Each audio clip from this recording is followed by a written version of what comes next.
broadcast network, AFTERBUZZ TV. Over 20 million weekly downloads in over 150 countries, and your number one source for after-show entertainment.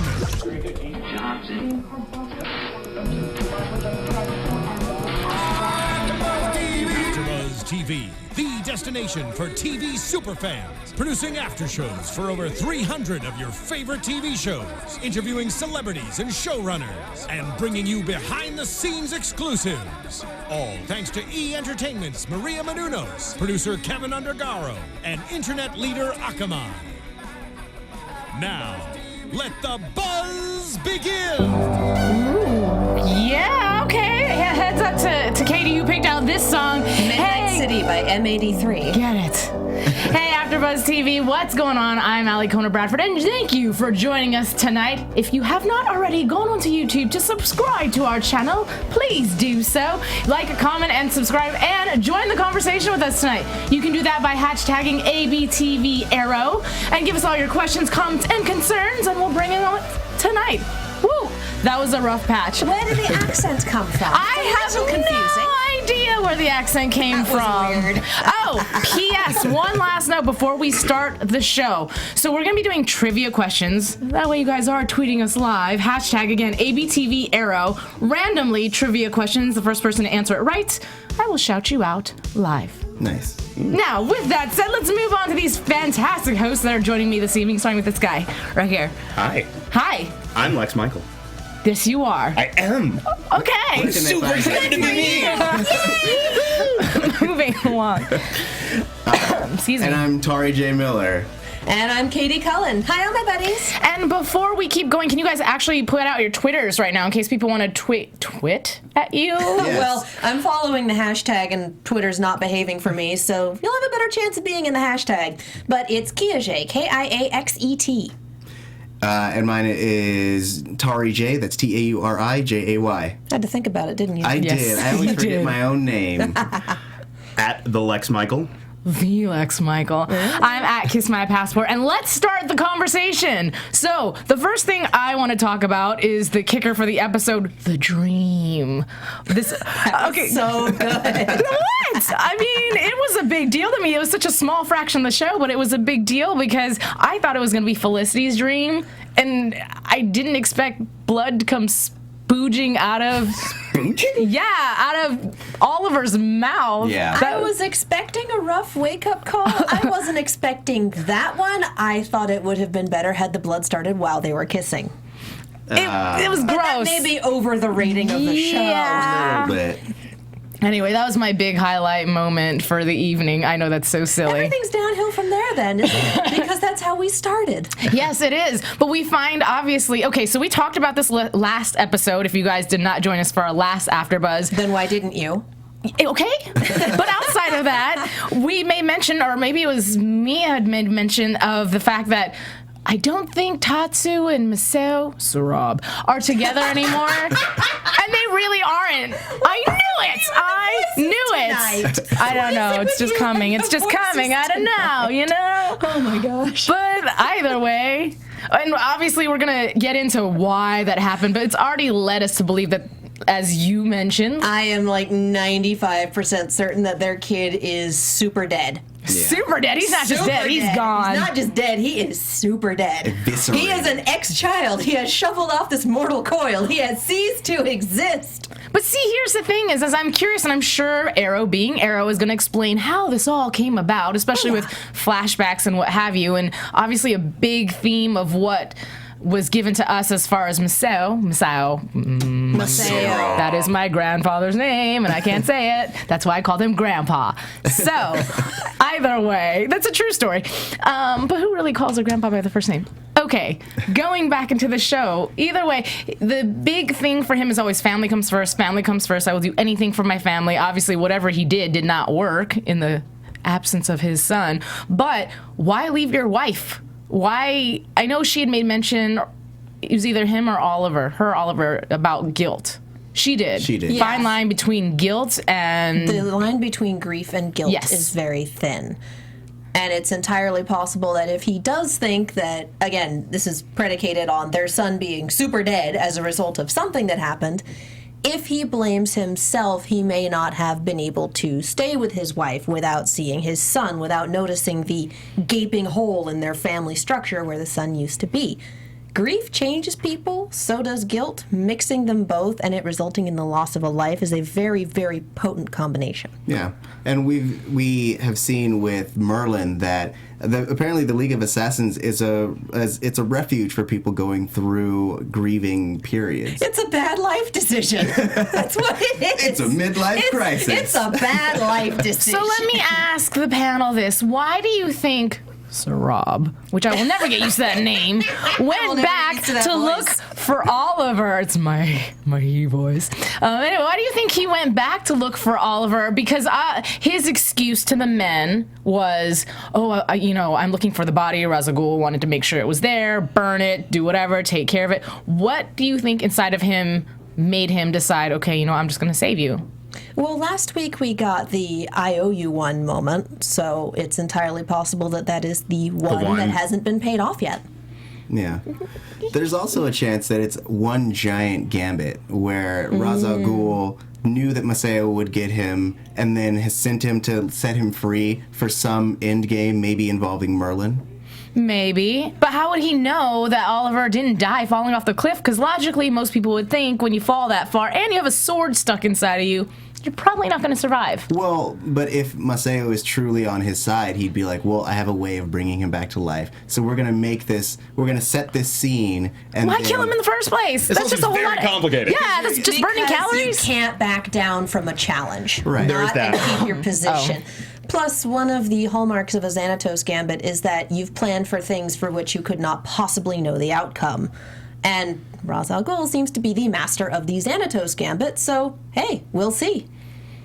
Well, okay. Do I need to explain what a Xanatos Gambit is? I just love the use of the term Xanatos Gambit. So, actually, what I wanted to go is into a lady question. Maybe it's a lady question. It could be. Okay. So, ladies and gentlemen, what do we feel about, or how were you stricken when Tatsu had her moment and she looked into Sarab's eyes and said, I love you. And she kissed him, and he didn't even move. He didn't flinch. He just looked at her. It was colder inside than it was outside. Oh, yeah. Woof. What I liked about that, though, is immediately afterwards he turns away and he looked real confused. Yeah. Really confused. I have emotions? Man, I haven't felt that in years. He was feeling something. Incorrect. Yeah, That came out. That came out wrong. My head went way south. There's about 5 jokes here that are not air appropriate, but everyone watching knows what they are, so imagine them. Filthy. Well, yeah. I mean, obviously, after that happened, there was a big attack, so it's explained, but you could have lip-locked her back. Jeez. It was rude. Nah, It was very rude. He didn't want to give her hope. I mean, he has essentially cut all ties, and he's dead set on going So back. that's when you back off before the lips touch yours. That's not when you just stand there with the lips touching yours looking at her. Maybe that was the only way to make a point. If he'd avoided it, it would have been, oh, you're avoiding me. You still feel something. That's pretty much, nope, ouch. done. Good night. All right. Well, speaking of good nights, let's just move on to Starling City and talk about how Laurel's been diving into the night, if you will. That's not as a the good night. canary. She's having good nights There at are all. no good nights. Nobody in that town is having a good time. Man. What do we think about her fighting skills, people? I think she's not doing a very good job with that stick because she didn't train with it. She's just aimlessly whipping it around and hoping to hit something is how I feel. I did martial arts for a very short amount of time, but one of the few things that Sensei beat into our heads was do not bring a weapon to a fight unless you are prepared to eat it. I think that's very smart. And Why, Sensei? she was very, Sensei Brian and Sensei Williamson. But they... Such Caucasian Brian. names with Sensei right in front of that. Okay. This is Sensei. His name's Dave. But she was not prepared to eat that pole, and she ate it more than once tonight. Oh, yeah. That just, getting past she that. is dirty. Like, who hired her? Oh, my goodness. Well, this is what I'm going to say. Yeah. I respect her game in this sense. what you're doing is stupid. It's reckless. However, I get that she is just trying to save the city and the people that she loves. And it takes a lot of balls to be that ignorant, if you will, because she knows that at least she willingly admitted and said, I know I'm not Sarah. I know I'm not as good as her. But A, people fear her, which, whatever. But B, someone's got to do something. Right. But this is also Bad Life Decisions, the show. Okay. So That's we true. knew that wasn't going to go very well. And I do like, especially the scene with her jumping down on the van and then losing her balance and falling over. That was It's great. Yes! Yeah. And from a story standpoint, it's great that she didn't just come out the gate beating butt. Absolutely, because she trained for, 3 episodes? Yeah, about, give or take. Yeah. In a boxing gym? Yeah. Yeah. So, I mean, just, it shows that her character has more to grow in this role. So, I mean, it gives me something to look forward to, as opposed to being because in the last frame of the last episode, it was like, I'm B.A. Canary, and you're like, well, you're... Really not. Shouldn't Yeah, be, no. that's not where your character is yet. I think I'm awesome. Well, and I respect and I love the fact that both Diggle and Roy have their talk with her, but Diggle's like, dude, seriously, what are you doing? He even said, what the hell are you doing? And then I love that Roy says, I've got years on the street, I've trained with Oliver, you have a law degree. Yeah. Very different kind of damage there. Yeah. All right, well, continuing with Laurel, the wound to my heart this episode was the repetitious conversations with Dad. Oh, God. They were being very cruel to him. Yeah. Seriously. This will not end well. There is no possible way that this could end well. Well, I She found has her- taken it on way too far. I found myself thinking it was when she's on the fire escape in the shadows talking to him in person, and I was thinking about if something happens to Laurel while she's out fighting as the Canary and she gets herself killed, he's going to assume Sarah's dead, and when he finds out not only was it not Sarah, it's Laurel, he then inevitably will have to get the news at that point that, no, Sarah's been dead. And now your other daughter's dead too. Whoops. Sorry.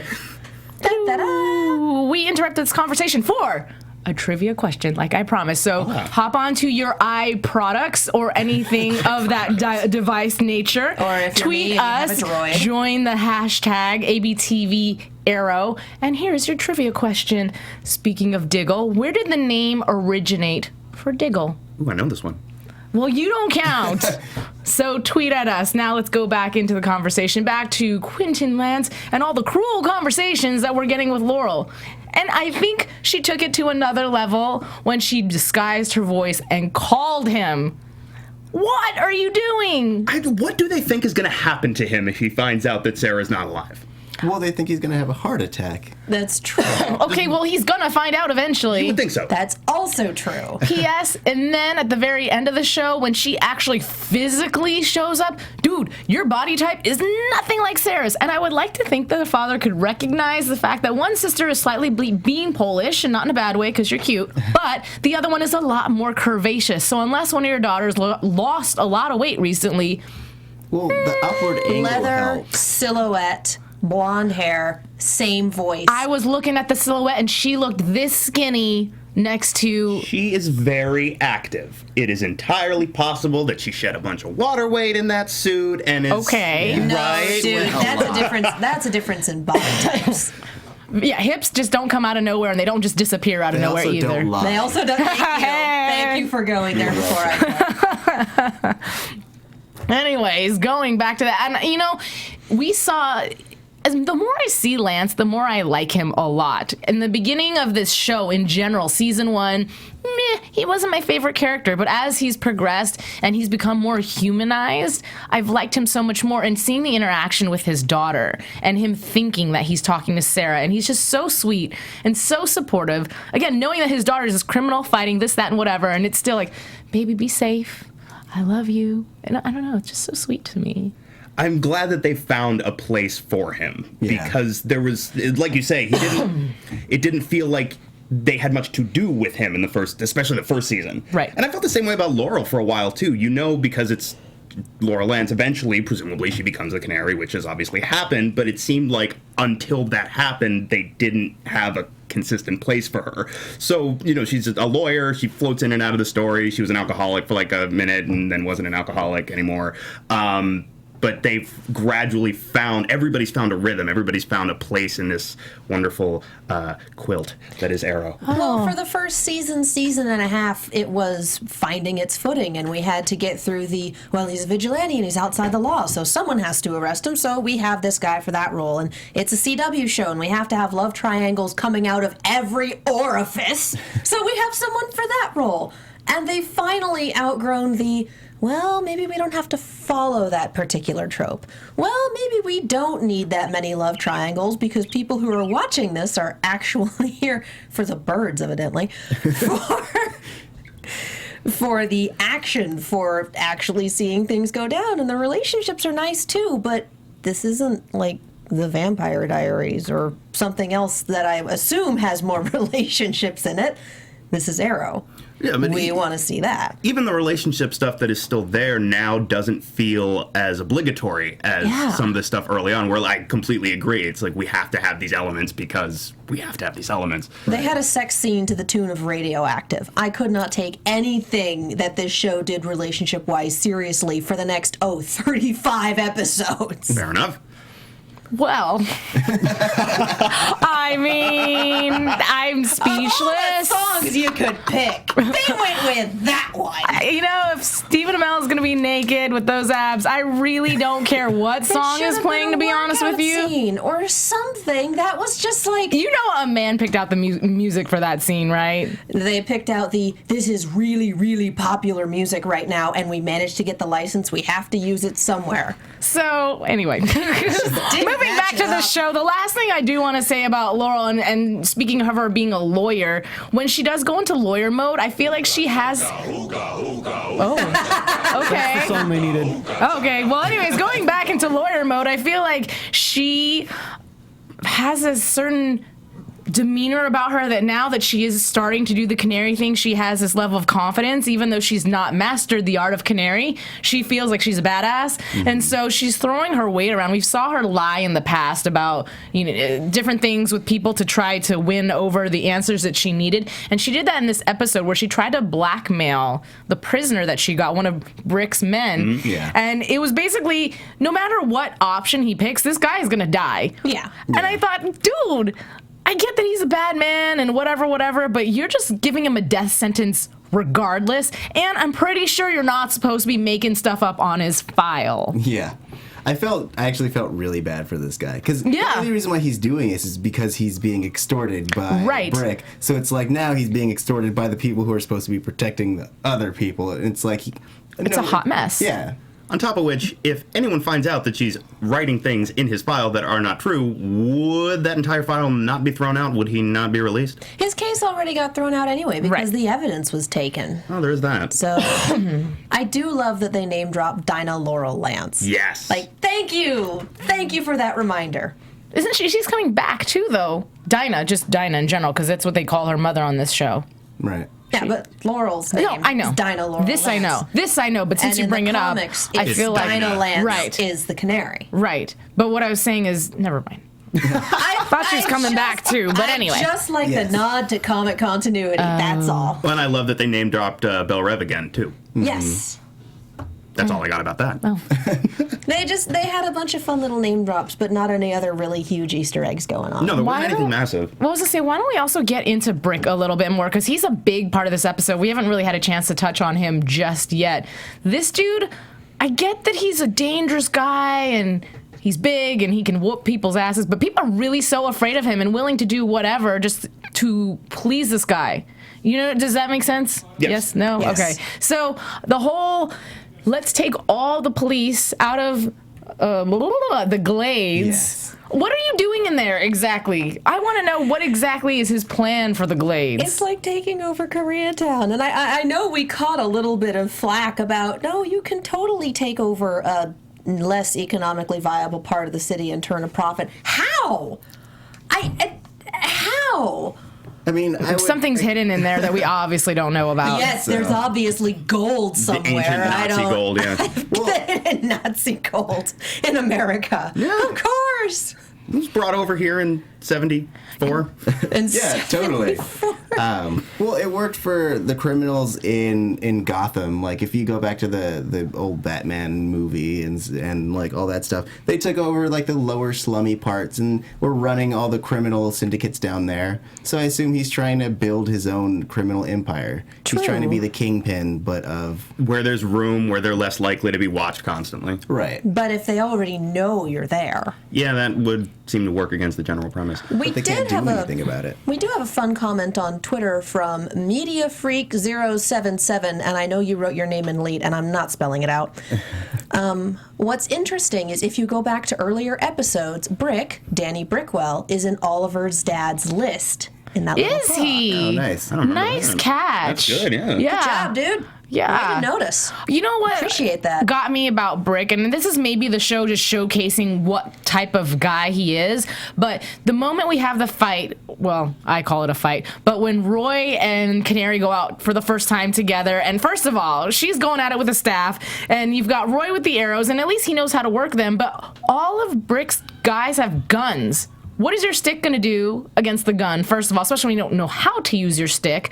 But when the whole scene ended and basically Roy does the arrow bit, shoots one of Brick's guys, and then Brick Shoots Brick. Yeah. Oh, yeah, it was Brick. But Brick didn't even think twice. This just shows the lack of conscience, which you can't have a conscience anyway when you're a bad guy. But didn't even think. He was just like, bam, by the way, that one's for you, homie. Drops him out like a rag doll. Yeah. What I can't figure is Laurel gets to the van, opens it up, everyone out. They get out.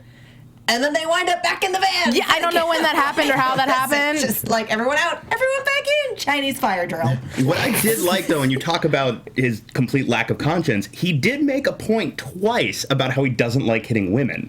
True. Which I thought was really interesting. Oh, you know Doesn't what? make you a good person. Oh, not at all. I just thought that this dude who would appear to have a complete lack of ethics, morals, principles on any level, he's got that one.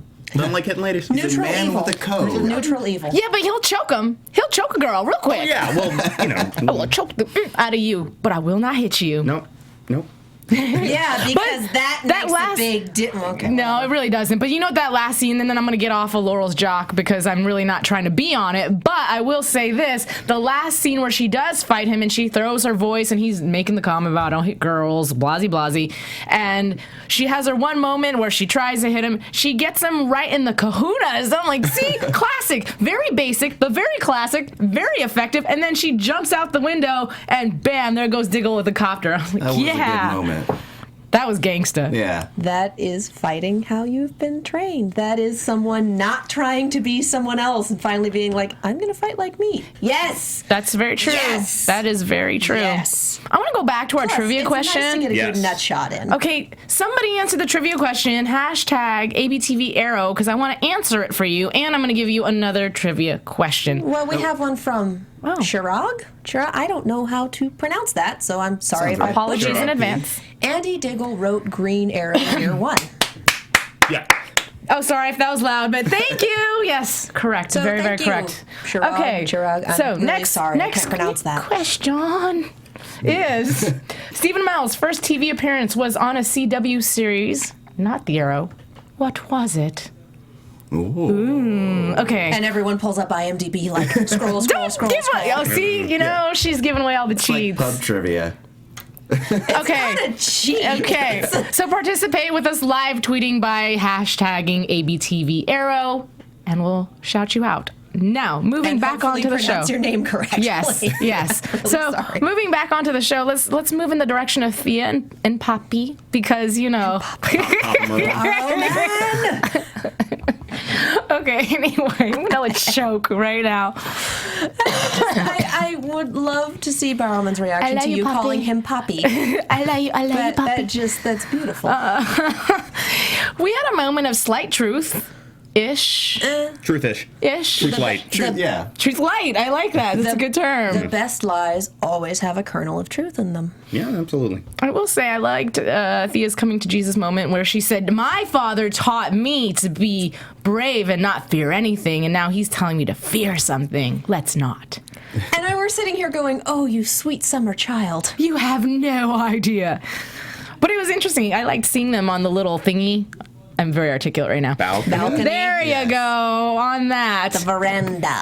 The outside floor part. Floor. You know, With the living room rails, extension. where the fireplace isn't. Now, do you guys think that Malcolm Merlyn truly is afraid, or do you think he's only a little-ish afraid, but really just trying to hide the truth about Oliver from Thea? 6 of one, half a dozen of the other.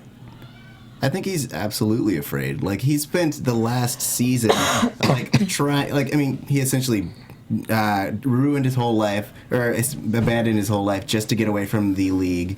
And now that his plan failed, he has no other choice. I mean, there's nowhere he can run, but, like, he's basically just running away with his tail between his legs at this point. Because what are you going to do? Is one guy, what are you going to do against Ra's al Ghul and the entire League of Assassins? That's true. He does need a team.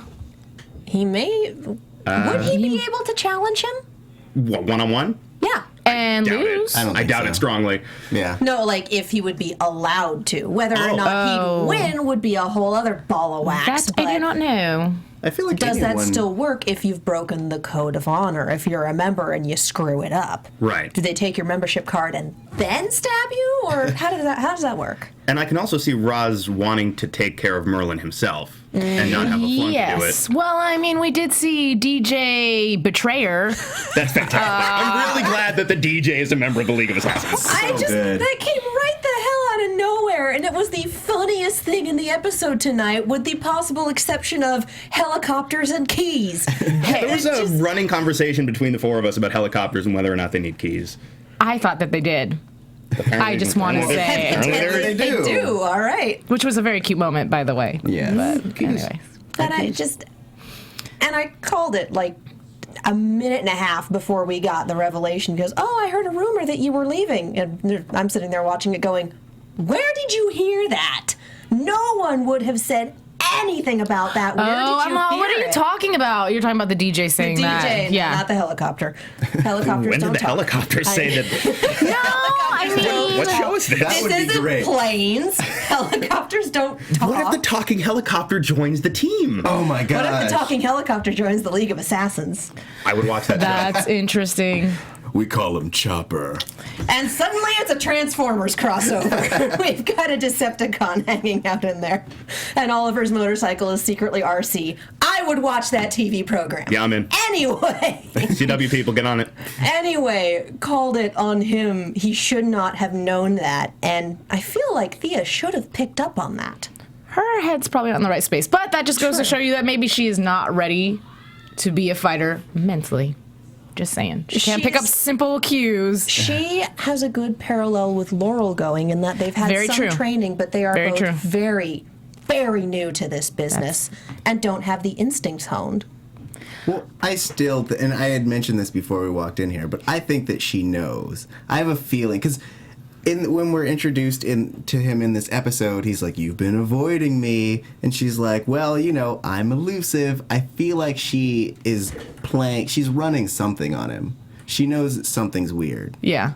I just would have been avoiding him too because he's kind of odd. Yeah. He comes off as Like, very arrogant, I'm going to but show that's up just at your me. club, and then I'm going to kiss you. And then Yeah. it's like, weird vibes from you, bro. No. Bro.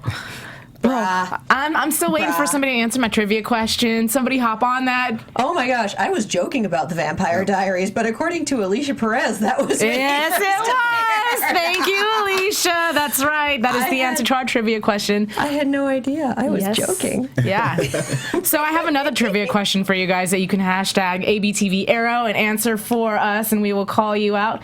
Where else have we seen the Queen household? And I mean the one that was fabulous in a big mansion, not the current condo. What other shows has that set been used in? It's not a set. It's an actual The castle. Holy cow. So where have we seen it? Switzerland? My dreams. I mean, that's You possible dream of too. Switzerland? So I mean, kinda. They have pretty sweet Alps. I'm gonna give you Chocolate guys ranges. 2 trivia questions just because I know we're gonna be running out of time and I want to make sure I get all my trivia questions in there. So here's another one for you. What infamous movie saga was Colton Haynes in the running for playing the lead? Ooh. I gave a big clue away, by the way, just now when I said that, but I'm not gonna I'm not going to say the rest, so why don't we go back into... He caught it. Lex caught it. Yeah. You caught it too? Okay, well, either way... Heard my last name? Okay, so anyways, you can just tweet at me, at Kiss My Passport. You can tell me the answer to those trivia questions. Until then, why don't we start getting into some news and gossip? All right. Boom, boom. I'll just make... Potentially. A news and gossip. Yeah, okay. Yeah, That is why I am not a beatboxer, because I am just not good at that. Before I get into news and gossip, I do have to give a shout out. Before I forget, I have this fabulous shirt on. I'm going to stand up. Hopefully you guys can see it. It has a moon on it and a nice, fantastic symbol. And this was actually, let me talk into the mic. This was actually given to me by one of our viewers who has his own urban clothing line. Let me make sure I say it right. I wrote it down. Hewis Company? Kyrie, if I said it wrong, I apologize. But if you want to check out more of his designs, you can do so on Twitter at, hold on, please. I'm not a very prepared host, and I had this all written down, but amongst all my trivia, it is mixed in. Chill Legacy 21 sent this fantastic shirt, so check him out. Tweet him if you want to see more of his designs and get into that. So yes, thank you very much. Did we talk about Felicity at all? No, we did not. Do we have time? I mean, if you would like to talk about Felicity, you can. That was totally random. Air. I mean, I have little to say, so I'll let you talk about her. We got some character development. I like that we see her process of grieving, that we see her going through this and realizing that maybe complete abstinence and picking up and leaving because of what happened is not the solution. When you're in that deep, you can't just walk away. It's the power vacuum. So it was nice to see her come to terms with that on her own time and in her own way. Yeah. I will say though, I agree, but I don't agree with her choosing Laurel to be the first one that she goes to kind of begin the crusade again. Because if anyone is in danger, it's Laurel at this point in time in her development. So I felt like Felicity encouraging her to be a vigilante is counterintuitive to what she was going for. I would disagree because it shows that she's regained her confidence in her friends. Remember last episode, she shut the door on Roy and Diggle because she was afraid that they would get killed. And now at this point, it's not that she thinks that Laurel is going to go out there and be a giant badass immediately. We all know that that's not the case. But she has the confidence in Roy and Diggle to be able to help Laurel and protect her. And she has enough confidence in Laurel to think that she'll be able to handle her own, at least to an extent. I'll accept that. I just like it better when they had the whole law and order thing going on. They're the law and she's the order. So we interrupt this conversation to have an answer to one of the trivia questions. All right, at GillyBean729, yes, you are absolutely correct. Colton Haynes auditioned for Twilight. Well, and we have another answer again from Alicia Perez. Get it, Alicia. Smallville Lex's mansion is the Queen Mansion. Absolutely. And continue. Although, actually, the initial one came from Chirag about 2 minutes before Alicia got to it. So congrats on both of you. Twitter scrolls backwards. Was also on X-Men and X-Men United. And Miss Gray Gubler, something, disagrees with the Vampire Diaries assessment and says it was CSI Miami. Is that on the CW? It's not a CW show? Oh, was that the question? caveat? Yeah, it was the first CW. Yeah, okay. Maybe I said it incorrectly, and if I did, I apologize. Well, I guess CSI Miami might have been the first show at all, and Vampire Diaries may have been the first CW show. Yes. We would need the instant playback for that one, and we don't have it, so... We will tomorrow. Super Bowl is this Anyway. week. Alikona said CW. I did. Okay, then. cool. So... Who needs instant playback when we have Steve? AfterBuzz TV News. There it is. And now we are getting to news officially. Can we pull up some of my pictures, please? I only have 3 this evening, and then I have 2 videos, which are quite awesome, and I'm excited for them. So if you're not watching it on YouTube tomorrow or live streaming, please do. And again, don't forget to subscribe to our YouTube channel. But you can also listen to us on iTunes and SoundCloud. We're not mad at you if you do that, too. So first picture is actually from our follower. It's Austin. Let me pull up your Twitter handle. Austin Noe. I don't know if that's Noe, and if it's not, then I apologize. 790.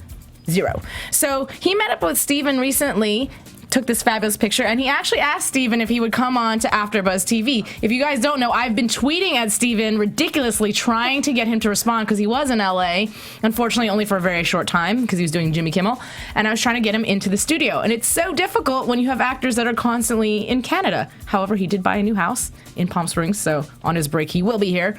But so get on your Twitter, keep tweeting at this guy because we are trying to get Stephen Amell in studio. But thank you so much, because Austin had a conversation with him, and Stephen said, I would love to do the show. And apparently he gave him my Twitter handle. And Stephen Amell, you have not tweeted at me yet, so you need to get on that. Well, you didn't ask him any questions today during his Ask Me Anything. You know, I saw that, and I did not, because there were so many people asking questions, but then there were people asking questions like, what should I ask you? I'm like, oh gosh, I'm going to get lost in this whole slew of ridiculousness that I just, I'm okay. So hopefully... Little too meta. Okay, let's move on to our next picture. Oh, I love behind the scenes stuff. So I have a picture, if you are listening, it's a picture of Felicity with her camera crew all behind her. And one of the reasons why I picked this picture, and you will see in the next picture as well, which, we can go ahead and go to that. You see all these people, it's amazing how many people it takes to construct something like a television show, and I think we take that for granted because all we see are the actors on the show. And truly, there's so many people involved, and that is me paying homage to all that with these two pictures. Now let's move on to our videos. Those might take a few moments to pull up. So while they do, let's see if I have any other awesome news for us. Oh, there's going to be another crossover in The Flash on episode 18, where Barry is actually going to be a part of the crossover. And then, let's see what else I got here. Barry's the main character of He's The usually Flash. a part Oh, God, you know what I'm thinking of? Roy. I'm sorry. Ray. I'm thinking of Ray. Felicity. I'm so sorry. Barry's going to be part of the show, guys. The Flash will be on The Flash for the 18th episode. Holy cow. Okay, leave me alone. All right, so this is a behind-the-scenes video. They'll go ahead and play. I'm just going to talk over it. But it's Stephen Amell, and they're doing a promo for Series 2, and it's a multicam being shot the way they shot The Matrix. So if you are watching it with us now, you'll see this whole ring full of cameras.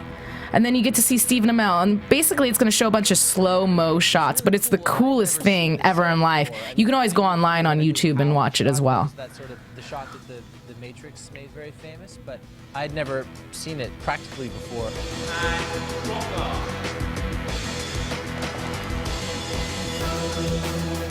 On the show, for the episodes, we don't really do any slow motion stuff. We may do slightly slow motion, but nothing like they have going on here.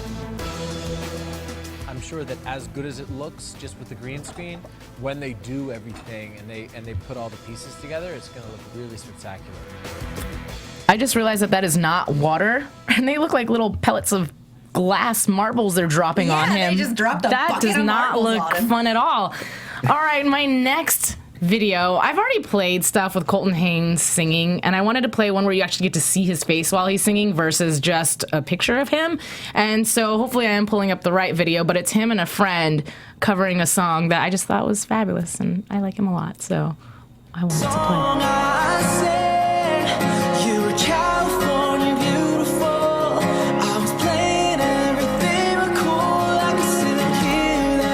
And then hopefully we'll get to hear solo soon too.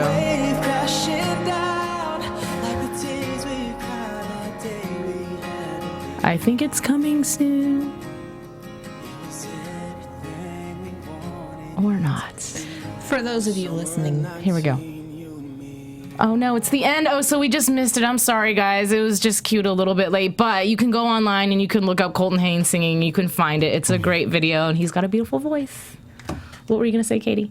Oh, I was just saying he was doing the harmony in there, not the melody. No, but there are, if you watch the whole thing, you'll actually get to, he takes the first verse, and then he also does take a chorus, and he's got a fantastic voice. Nice. And so does his friend, obviously. So anyhow, that is my news and gossip. Why don't we move on to some predictions?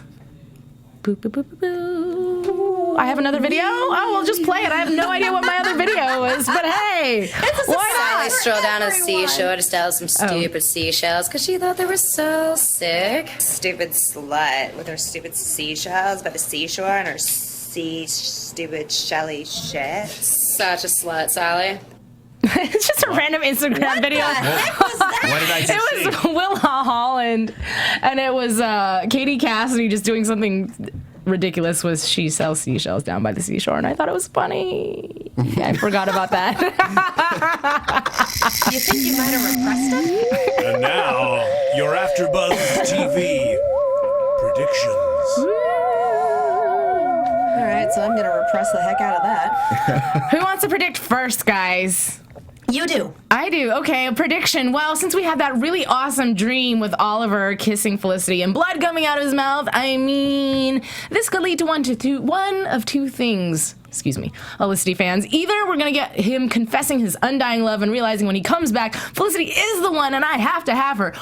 Or it's going to be the complete opposite, and I'm really hoping it's not the complete opposite. That is not much of a prediction. That's just it could be one way or the other way. That was a terrible prediction, guys. We do know, thanks to the preview, that he is going to be back in the city in this next episode and swinging down like, Batman. So why the heck not? Okay, I have a prediction. What? Okay, go. Okay. Go. So this is what I think is going to happen in my wonderful world. I think that Sarab will be Masao all over again, and he will join Team Arrow, and then Malcolm Merlin will have nowhere to go, and he needs a team, so eventually he's going to make amends and be a part of the team, and they're going to be even stronger, and they're going to fight the brick, and then he's going to die. And then they're going to team up with the Care Bears, right? I mean, it could happen. Okay, somebody else predict. I don't think so. I think you've mistaken this for a happy show. It can be happy. Not usually. It's had good moments. Moments. There are moments. It's had good moments, but this ain't The Flash. Oh, whatever. I still want to. Oh, okay. Living in the sunlight, laughing in the moonlight, having a wonderful time. And predict. Well, as I was saying, we know Oliver's going to show up again and going to enter like a giant show-off. I think he's going to get in a fight with the brick, and I think the brick's going to lay him low. All it's going to take is a well-aimed punch, and let's face it, the midsection is a pretty good target when you're in a brawl. Yeah, and he's still got a really big wound. He does, so it's probably going to be a show-up and a lot of moral support, but not a heck of a lot of effective fighting. Maybe he can wear the Test Adam suit. But no. Okay. Oh, no. No. Shutting it down. I do think we're going to have a few moments of pose like a team because stuff just got real. Well, I think that it'll actually be like he'll swoop in, but the team will take over and he'll be like, oh my gosh, you guys have grown so much. High fives. How do we move on from this? And it'll be the rest of it will be them dealing with the emotions involved. I'm also hoping that this is the beginning of the full-scale League of Assassins attack on Starling City. So, I mean, maybe they swoop in, kill Brick, and then it's like, OMG! Now it's time for war! Maybe, Do you think they'll show up that quickly? Because that seems to me like a last 4 or 5 episodes of the season sort of thing. How many we got left? A lot.